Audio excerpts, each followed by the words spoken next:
Welcome to Royal Tamil kitchen. இன்றைக்கி நான் முருங்கைக்காய் சிக்கன் குழம்பு தான் செய்ய போகிறேன். ரொம்ப டேஸ்டியாக இருக்கும். முருங்கைக்காய் போட்டு சிக்கன் செஞ்சதில்லைன்னா செஞ்சு பாருங்கள், ரொம்ப அருமையாக இருக்கும். இதை நம்ம சோத்துக்கும் தொட்டுக்கலாம், ரொட்டிக்கும் வச்சுக்கலாம், எல்லாத்துக்குமே நல்லாயிருக்கும். இது சிக்கன் கறி டேஸ்ட்லேயே முருங்கைக்காய் சேர்ந்து ரொம்ப அருமையாக இருக்கும். கண்டிப்பாக ட்ரை பண்ணி பாருங்கள். வாங்க வீடியோக்குள்ளே போகலாம். 50 ml ஆயில் சேர்த்துக்கிறேன். அதில் 3 வெங்காயத்தை பொடியை நல்லா நீட் வாக்கில் அறுத்து சேர்த்துக்கலாம். இது நல்லா பொன்னிறமாக வதக்கணும். கறி சால்னாக்கு எப்போவுமே நல்லா வதக்கினா தான் சால்னா கெட்டியாக நல்லாயிருக்கும். அடுத்தது 3 ஸ்பூன் இஞ்சி பூண்டு சேர்த்துக்கலாம். அதையும் நல்லா எண்ணெய் பிரிஞ்சு வர வரைக்கும் வதக்கணும். சட்டுன்னு எதையும் போட்டுறக்கூடாது, பச்சை வாடையாக ஆகிடும் சால்னா. நல்லா எண்ணெய் பிரிஞ்சு வரட்டும்.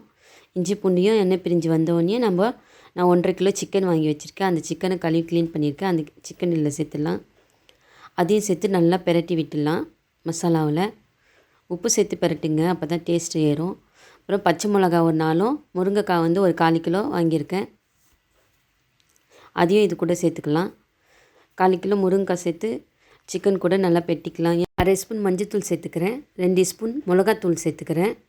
2 ஸ்பூன் கரம் மசாலா தூள், வீட்டில் அரைச்ச தூள் நான் சேர்த்துக்கிறேன். இங்கே எப்படி கரம் மசாலா அரைப்பீங்களோ அந்த தூளை சேர்த்துக்குங்க.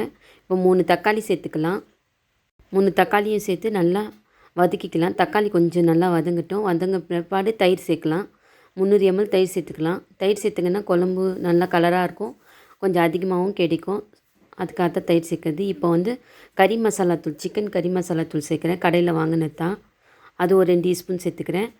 கொரியாண்டர் பவுடரும் ஒரு 2 ஸ்பூன் சேர்த்துக்கலாம்.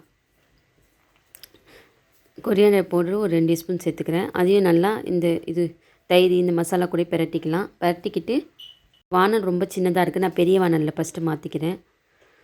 பெரிய வானலில் மாற்றிட்டு இப்போ நம்ம தேவையான தண்ணியெல்லாம் சேர்த்துக்கலாம். தண்ணி எல்லாத்தையும் சேர்த்துட்டு இதை நம்ம வேக விடலாம். முருங்காவையும் சிக்கனையும் வேக விட்டுக்கலாம். ஃபஸ்ட்டு தண்ணி உப்பு எல்லாம் கரெக்டாக பார்த்துக்கோங்க. இது வெந்திட்டு இருக்க நேரத்தில் இப்போ உப்பு சேர்த்துக்கலாம். உப்பையும் சேர்த்து இதை மூடி விட்டுருங்க, வேகட்டும். இது வெந்துட்டு இருக்க நேரத்தில் நான் தேங்காய் ரெடி பண்ணிக்கலாம். இதுக்கு தேங்காய் தான் நான் சேர்க்க போகிறேன். தேங்காயும் 2 முந்திரி, ஒரு 3 பாதம் வச்சுக்கிறேன். 3 முந்திரி 3 பாதம் வச்சுக்கலாம். டேஸ்டியாக இருக்கும் தேங்காய் முந்திரி பாதத்தை அடித்து சேர்த்தோம்னா. இப்போ பாருங்கள், இதை மிக்சியில் கொடுத்து பட்டு போல் அடிச்சுட்டு வந்துடலாம். இப்போ வெந்துருச்சு முருங்கைக்காயும் சிக்கனும். இந்த நேரத்தில் நம்ம தேங்காயும் சேர்த்துடலாம். முருங்கைக்காய் ஓவராக வேக விடக்கூடாது, வாசனை டிஃப்ரெண்ட் ஆகிடும். அதனால் நீங்கள் உங்கள் சிக்கனுக்கு தகுந்த மாதிரி முருங்கைக்காய் டைம் கொடுத்து சேர்த்துக்கோங்க. எனக்கு சிக்கன் கொஞ்சம் சீக்கிரம் வேகும், அதனால தான் நான் முருங்கைக்காய் ஒன்றா சேர்த்தேன். நீங்கள் டைம் பார்த்து சேர்த்துக்கணும். இப்போ வெந்துருச்சு. இப்போ தேங்காய் ஊற்றி இப்போ கொத்தமல்லி தழை தூவி இறக்கிக்கலாம். சால்னா ஆஃப் பண்ணிடலாம். ஆஃப் பண்ண உடனே நல்லா கதன்னு வந்துடும். பார்க்கறதுக்கும் ரொம்ப அழகாக இருக்கும், சாப்பிட்றதுக்கும் ரொம்ப டேஸ்டியாக இருக்கும். முருங்கைக்காய் பாருங்கள், முருங்கைக்காய் சிக்கனும் எனக்கு ஒன்றாவே வெந்துருச்சு. அதனால் கண்டிப்பாக இதை நீங்கள் ஃபாலோ பண்ணுங்கள். சால்னா ரெடி ஆகிடுச்சு பாருங்கள். ஆஃப் பண்ணி ஒரு 10 மினிட்ஸில் சால்னா சூப்பராக வந்துடும். சாப்பிட ரொம்ப டேஸ்டியாக இருக்கும். முருங்கைக்காய் கரெக்டான டைமில் ஆஃப் பண்ணுங்கன்னா சால்னா அருமையாக இருக்கும்.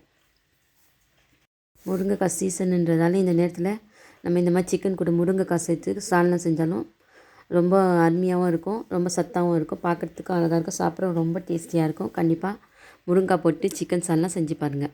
இடியாப்பத்துக்கு கூட அருமையாக இருக்கும். பரோட்டா, இடியாப்பம், சோறு, ரொட்டி எல்லாத்துக்கும் நீங்கள் ட்ரை பண்ணி பாருங்கள். ரொம்ப ஈஸியாகவும் சட்டுன்னு செஞ்சிடலாம். சிக்கன் சால்னா ரொம்ப சிம்பிளாக செஞ்சு காட்டினேன் பாருங்கள். நீங்களும் இந்த மாதிரி ரொம்ப சிம்பிளாக ட்ரை பண்ணி பாருங்கள். வீடியோ பிடிக்கும்னு நினைக்கிறேன். இந்த வீடியோ பார்த்துட்டு எனக்கு லைக் பண்ணுங்கள், ஷேர் பண்ணுங்கள், சப்ஸ்கிரைப் பட்டனையும் சேர்த்து அழுத்திடுங்க. நான் அப்போ தான் அடுத்த போகிற வீடியோ உங்களுக்கு சேரும்.